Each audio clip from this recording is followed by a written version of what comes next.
So you want to captain the Cleveland. Well, do you like fire? Do you like spamming your guns? And do you like it whenever this ship was at tier 6? Then the Cleveland is for you. The history of the Cleveland is kind of lackluster yet again. I'm sorry I pick all the lackluster ships in the world. It's just next time I'll pick a more historically crazy ship. But for the most part, the Cleveland class, technically, there was a Cleveland class light cruisers. The head of the lead ship was of course called the USS Cleveland. They were commissioned in 1942 and saw extensive service in the Pacific and Mediterranean theater. Mostly what they were doing was just to help guard troop convoy transports and just to help out in general and support any battleships or destroyers. The surprising fact about them, however, is that all of the cruisers, all of the Cleveland class light cruisers, did make it through the war. So that's pretty amazing. There was roughly about, let me make sure, there were 27 of them, which is really impressive if you think about it. 27 ships made it through the whole entire battle and through the war. That's pretty good. So, other than that, there's not too much. The only thing that's remaining about the Cleveland is the last remaining ship is the U.S. Little Rock, and that is in Buffalo, New York, as a museum ship. In game, oh how we miss it being tier 6. Oh how we miss it so much. It was at one point the most popular ship, and it still is one of the most popular ships if you look at the WoW stats numbers, at least for North America. It was in 7 million games before it's reworked last year, so that's insane. So that just shows you how crazy and how kind of broken the Cleveland was back in the day. It was just purely because the Cleveland was a World War II ship, and it was going against World War I, pre-World War II ships that weren't the most advanced at its time. It was really good at taking down AA craft. AA fire was great, on it.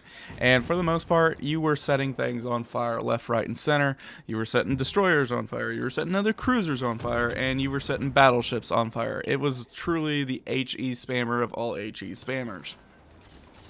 Then Wargaming decided, because it's so popular, that they decided to move it up to tier 8. And this is the ship that we have today. So, overall, the ship did get a big, massive upgrade. Basically, it's getting radar, it got hydro, it still has the hydro, it's got better AA defenses on it. For the most part, as you could tell, there was only just a few things in general with this ship that got better. You got more hit points, you got some different consumables. Even her main battery guns got a upgrade. It was basically they got upgraded to 152 millimeters, and the reload speed of these dropped from 8 seconds to 6.5, so granting her faster reloads at tier 8, which she definitely needs it. Now, the thing is, as soon as it went up to tier 8, it's kind of almost mandatory for this ship to get inertia fused HE shells as a commander skill, because if you don't, you do pretty much half the damage that you could potentially do, because this ship can just wreck ships if you're allowed time to just spam your guns, because you only have to reload of 6.5. So in game, you want to make sure that you are either by an island or you have some type of smoke screen as your best friend. I would prefer you to use a island as cover, especially like on like Two Brothers. There's like a certain point over there there's a certain island on the eastern flank where everybody knows that you can lob shells over, and it's going to be really hard for some ships to hit you back, as kind of like what I'm showing you also in this gameplay too. So you want to make sure that you stick to islands, try to lob your shells, try not to be detected as much as possible. If you're out in open water, you are pretty much a dead man, because this ship has very, very light armor, which is also kind of a blessing too, because battleships can potentially overpenetrate you instead of actually hitting your citadel. So it can work in your favor. Once again, not ideal.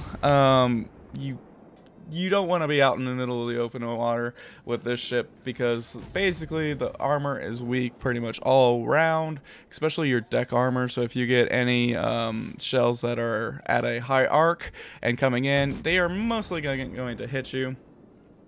The other downside of this ship is, yes, it has an amazing arc, but since we got moved up to tier 8, your battleships and cruisers, they can move a little bit faster than your tier 6's range. So you just have to aim a little bit more carefully. You got to make more predictions, because at lower tiers, of course, battleships can't move as fast or maneuver as well. So that's one of the disadvantages of it moving up to tier 8, especially if it's going against tier 10 battleships. Those ships can technically move pretty well in the water. So you just have to make sure to pay attention to your HE shells. Other than that, for its tier, it kind of feels a little lackluster, to be honest with you, for a tier 8. Yes, you can still put amazing damage out there, but in the end, you are a support ship, unfortunately. You're not going to be taking out every ship in the world. You're going to be supporting them, causing fires, making them hopefully burn their damaged control party. That is your goal. So it kind of went from this ship killer at tier 6 to now a support ship, which that is in itself, if you're used to playing it the old way, that was the hardest part of the transition, is just realizing that you have to be more of a support ship. But you can still rack up amazing amount of fire damage if you have the right captain's skills and flags on this ship. The other kind of disadvantage too is if a battleship or any ship kind of closes the distance on you, you don't have any torpedoes as backup. Yes, I know not a lot of American cruisers have torpedoes, but sometimes it really, you kind of forget about that, to be honest with you, whenever you get familiar with other nations. So that's kind of like also a disadvantage for this ship, is that there is no torpedoes to save your butt basically, or cause a massive amount of damage if a battleship gets too close to you. With this being said, I would still prefer the Cleveland to be actually one tier lower at tier 7, just because of her armor. But yeah, I mean, yes, she's an okay ship. You just have to play her way differently than what we were used to playing her as. And so that's why I was just kind of saying at tier 7, it's more of like a happy medium ground, because tier 8 you're going against potentially tier 10s, and there's a lot of better ships potentially for you that you have to go against. And a lot of times people see the Cleveland as like the Omaha. Not as bad as the Omaha, of course, because that's just a Citadel magnet, but they do focus you.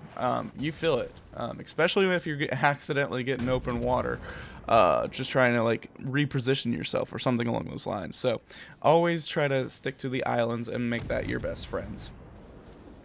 With that being said, hopefully you guys enjoyed this video. Let me know down in the comment section of what ship you want me to play next.